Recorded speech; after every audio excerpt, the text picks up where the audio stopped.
yaitu tentang wetland atau lahan basah buatan, yang dimana teknologi tersebut yaitu mengolah limbah rumah tangga. Nah, ada beberapa banyak daerah yang masih kesulitan untuk pengolahan limbah rumah tangga, seperti kayak limbah dapur, limbah kamar mandi, limbah air cucian. Nah, adanya teknologi ini bisa menjadi solusi nih untuk masa depan atau untuk generasi berikutnya, yaitu Gen Alpha ya.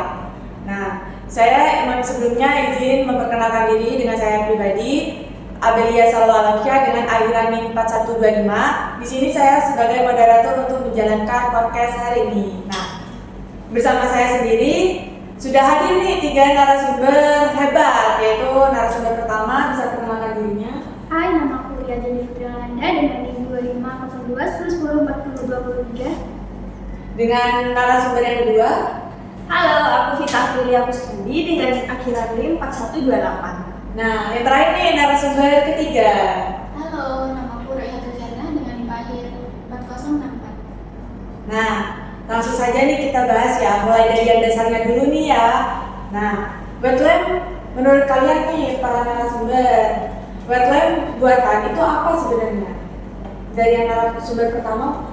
Jadi wetland buatan adalah sistem rekayasa yang meniru fungsi rawa alami. Tanaman, air, batuan, pasir, serta mikroorganisme bekerja sama mengelola air limbah. Jadi prosesnya itu benar-benar memanfaatkan mekanisme alami. Nah, kalau menurut narasumber yang kedua, Jadi, wetland itu yang menarik, wetland ini tidak memerlukan peralatan canggih. Air limbah mengalir perlahan melalui media seperti kerikil dan pasir, kemudian dikerobak menguraikan bahan pencemar. Tanaman seperti pipa atau eceng gondok juga membantu menyediakan oksigen di zona akar. wow, bagus sekali ya. Kalau menurut narasumber ketiga sendiri gimana Mbak Ika? Menurut saya, wetland buatan itu seperti taman air kecil yang dipenuhi dengan tanaman air seperti tanaman teratai. Yang menariknya, tanaman teratai ini bisa menyerap limbah rumah tangga seperti air cucian atau yang lain-lainnya. Dan itu ternyata juga bisa meningkatkan kualitas air. Wah, bagus ya. Jadi, nah, selanjutnya nih, pertanyaan selanjutnya nih, limbah rumah tangga dan masalahnya. Nah, sekarang kita masuk ke konteks limbah rumah tangga. Kenapa limbah ini perlu dikelola dengan baik ya? Kalau menurut narasumber yang pertama gimana Kak Ria?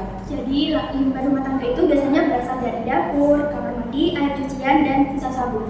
Kandungannya itu bisa berupa minyak, deterjen, sisa organik, dan partikel kecil yang kalau dibilang langsung dapat menurunkan kualitas air. Nah, kalau menurut narasumber Kak Vita gimana? Betul, sesuai dengan narasumber pertama, karena misalnya pada minyak dari cucian alat masak bisa membuat lapisan di permukaan air, sementara deterjennya itu mengandung suratan yang mengandung mikroorganisme di sungai atau kolam. Menurut kaitannya sendiri bagaimana? Jadi menambahkan dari narasumber pertama dan kedua ya. Jadi menurut saya masalahnya di sini itu tidak semua rumah tangga memiliki sistem pengolahan limbah yang baik. Jadi limbah yang masuk itu langsung keluar ke selokan tanpa ada filter. Jadi itu bisa menimbulkan masalah lingkungan yang lain. Nah, kita masuk nih ke segmen yang ketiga atau pertanyaan ketiga nih, yang tentang bagaimana wetland mengolah limbah rumah tangga. Nah, kalau begitu, menurut kakak-kakak yang di depan ini sebagai narasumber, bagaimana proses wetland buatan pengolahan limbah dari rumah tangga? Kalau dari Kak Ria sendiri gimana? Jadi itu prosesnya, pertama mikroorganisme yang hidup di media dan di akar tanaman akan memecah materi organik menjadi zat yang lebih aman. Misalnya sisa makanan akan diuraikan menjadi senyawa sederhana sehingga kualitas air meningkat. Kalau dari Kak Vita sendiri gimana? Saya ingin menambahkan dari narasumber pertama, ketika air limbah masuk ke dalam wetland, bahan pencemar seperti sisa makanan, minyak, atau sabun akan tersaring oleh lapisan pasir dan kerikil. Selain penyaringan fisik, proses biologi juga bekerja di dalamnya. Kalau dari Kak Ikanya sendiri gimana? Jadi menurut saya tanaman air seperti bunga teratai itu bisa menyerap polusi yang kotor. Jadi itu tanaman teratai bisa memfilternya. Jadi sistemnya benar-benar memanfaatkan kerjasama antara tanaman, mikroba, dan media fisik ya? Ya, Oke. Lanjut nih, tentang kelebihan wetland sebagai teknologi masa depan.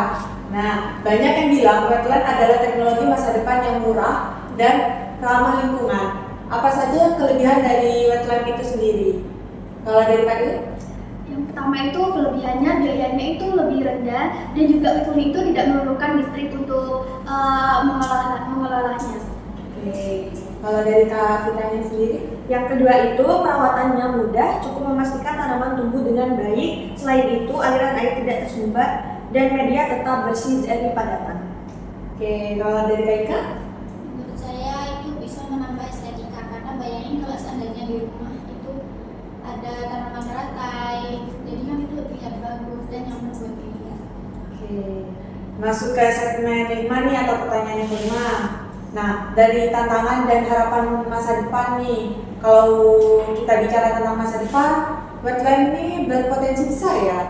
Tapi pasti ada tantangannya, tentu pasti ada. Nah, menurut kalian apa saja sih tantangan yang akan didapati dengan konsep wetland ini?